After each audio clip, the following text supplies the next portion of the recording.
Senhor presidente, senhoras senadoras, senhores senadores, povo brasileiro que nesta noite e no decorrer desta sessão nos assistem. Me permitam, antes de expressar aqui a minha posição sobre este processo, destacar aqui do meu pronunciamento a posição do meu partido, a Rede Sustentabilidade.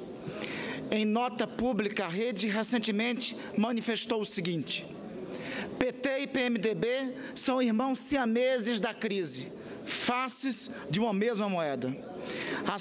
A solução da crise passa pela justiça eleitoral, que precisa ter o sentido de urgência que o momento exige e julgar com celeridade os processos que estão em apreciação para a cassação da chapa Dilma Temer e a consequente organização de novas eleições presidenciais.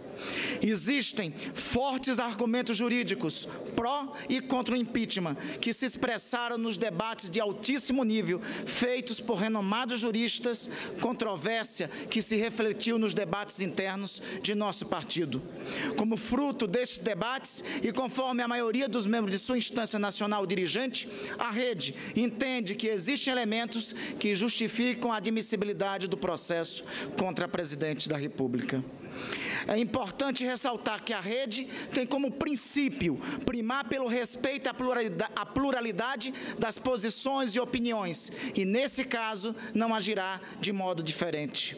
Voltamos a salientar que o processo de cassação da Presidente, caso aprovado pelo Senado, cumpre com a finalidade de afastá-la do governo, mas não irá alcançar a finalidade de afastar do governo aqueles que se apropriaram da máquina pública em benefício próprio.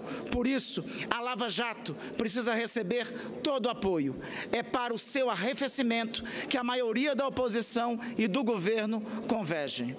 Os mesmos fatos presentes no pedido de impedimento da Presidente da República sustentam a admissibilidade de um processo contra o vice-presidente Temer. Senhor presidente, senhoras senadoras, senhores senadores, felizmente, o meu partido garante a liberdade e a pluralidade das opiniões existentes no seu interior. E é por isso que os deputados do nosso partido, 2 se posicionaram favoravelmente ao impeachment e 2 se posicionaram contrários ao impeachment na Câmara Federal. Eu quero aqui, senhor presidente, trazer um pouco da minha trajetória política, que foi embalada pela formação nas mobilizações sociais nos anos 1990, meu caro Lindenberg, no Partido dos Trabalhadores.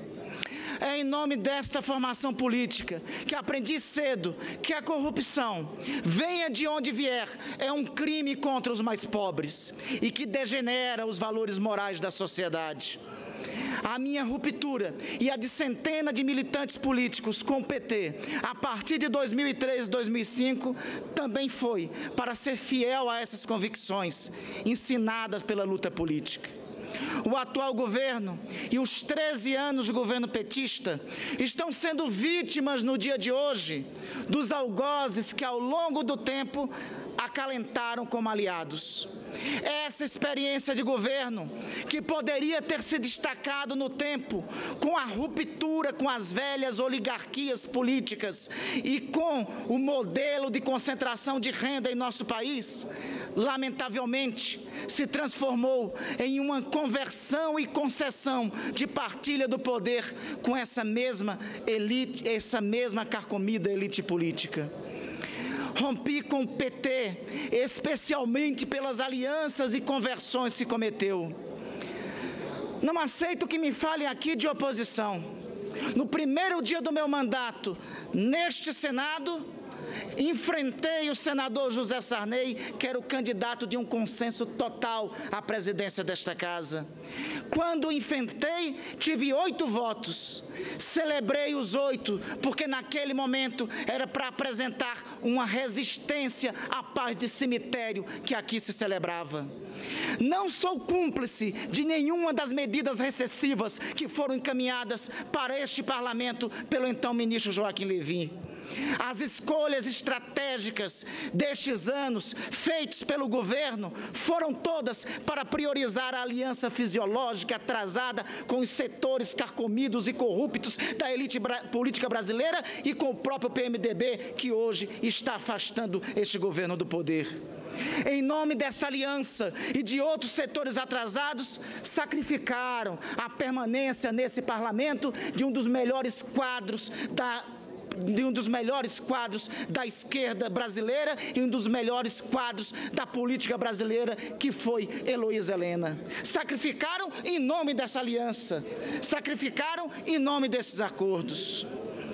O senhor Henrique Meirelles, que nos próximos dias assumirá o Ministério da Fazenda do futuro governo Temer, foi presidente do Banco Central do primeiro governo petista. Foi ele representante de uma política econômica antipovo e antinação que pretende agora dar continuidade. É a política econômica dos juros elevados, combinada com isenções fiscais absurdas, que nos levaram ao grave problema fiscal que hoje temos. Temos hoje este problema fiscal representado nas altíssimas taxas de desempregos. O nosso país chegou a essa situação não pelo bem que foi feito aos de baixo, mas pela proteção que foi dada aos de cima. O governo não combateu os esquemas de corrupção que surgiram exatamente para garantir a tal governabilidade. Dividida esta governabilidade com estes setores.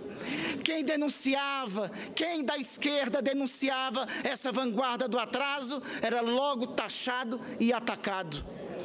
A crítica ética foi rotulada, lamentavelmente, como um desprezível moralismo pequeno-burguês.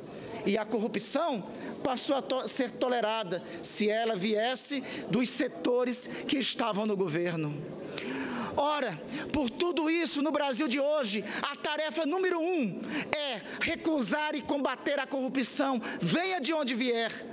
É recusar o crime organizado de colarinho branco e adesivo partidário. É apoiar a Operação Lava Jato, que marca uma passagem célebre do combate à corrupção em nosso país. O atual governo subestimou a questão climática, ridicularizou os desafios ambientais, negligenciou a sustentabilidade, e isso é expressado dramaticamente no que ocorre com as populações tradicionais em Belo Monte. É verdade que tivemos nesses períodos conquistas sociais, milhões ascenderam socialmente, mas essas próprias conquistas sociais hoje estão ameaçadas. Tudo isso poderia ter se convertido em mudanças estruturais. Era este período de governo que deveria fazer reforma urbana, reforma agrária radical, reforma tributária e reforma política. A opção de governabilidade, lamentavelmente, foi outra. Passei a minha trajetória política lutando contra as alianças que o atual governo fez.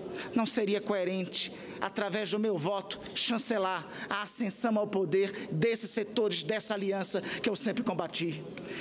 Não posso, principalmente devido às medidas que estão sendo anunciadas para o futuro, que é um salto para o passado. São medidas que aprofundarão a recessão, aumentarão o desemprego e terá aqui neste plenário o nosso mais firme combate.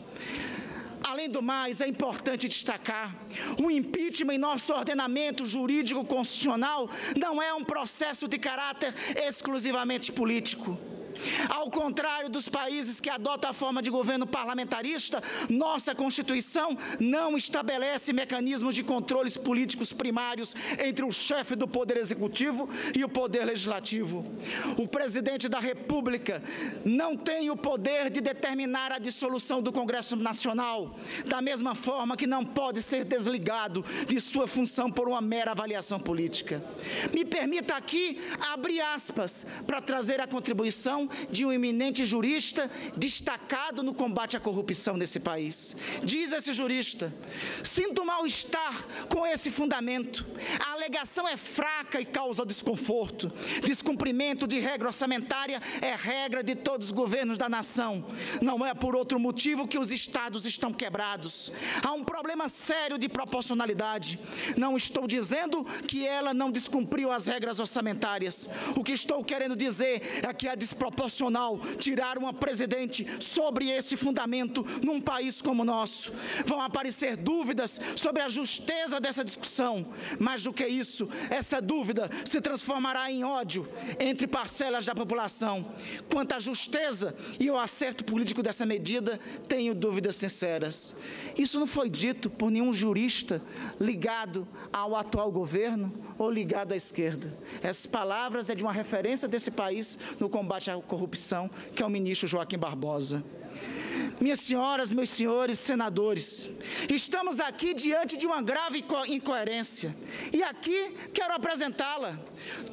Na madrugada de hoje, afastaremos a presidente da República por 6 decretos, senador Jorge Viana, que totalizaram crédito suplementar de 2,5 bilhões de reais. Vejam esse quadro. O vermelho é o atual presidente da República, o azul é o vice-presidente Michel Temer. O vice-presidente Michel Temer, entre novembro de 2014 e junho de 2015, assinou 9 decretos com uma suplementação orçamentária de 10,807 bilhões de reais. A pergunta que faço, onde está o processo de impedimento do vice-presidente Michel Temer?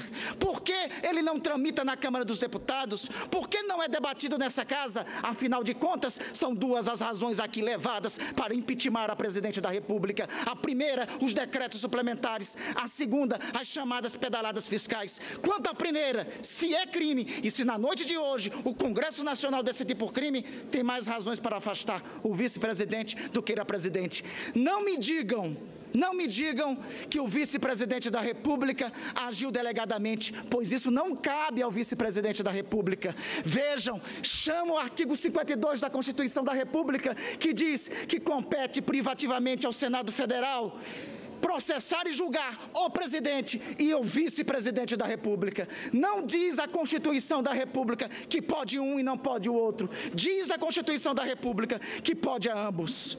Senhor presidente, senhoras senadoras, senhores senadores, a opinião aferida nas ruas indica que o povo brasileiro não quer a continuação, pode não querer a continuação do atual governo Dilma, mas muito menos quer a posse do vice-presidente Michel Temer. As ruas nos levam a dizer que a solução para esta dramática crise política era a realização, ainda neste ano, de novas eleições para presidente e vice-presidente da República.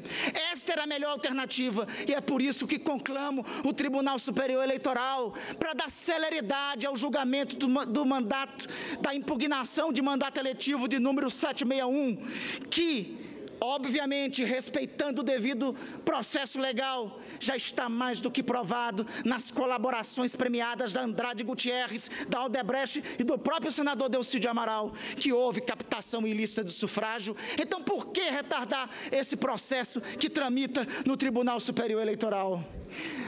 A resposta, neste grave momento da vida nacional, senhor presidente, não pode ser tomada por 513 deputados e 81 senadores.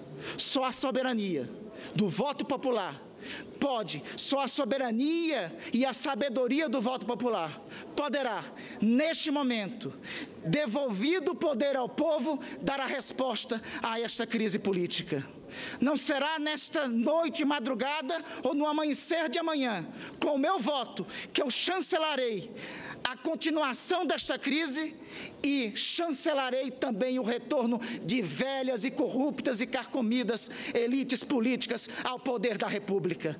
Tenham certeza que medidas antipovo e antinação de nossa parte, aqui no plenário desse Congresso, no plenário do Senado, terá o firme combate. Não aceitaremos retrocessos nas conquistas sociais que o povo brasileiro já teve. Não aceitaremos, não será com meu voto que será chancelado o retorno ao atraso no dia de hoje. Por isso que o meu voto será não.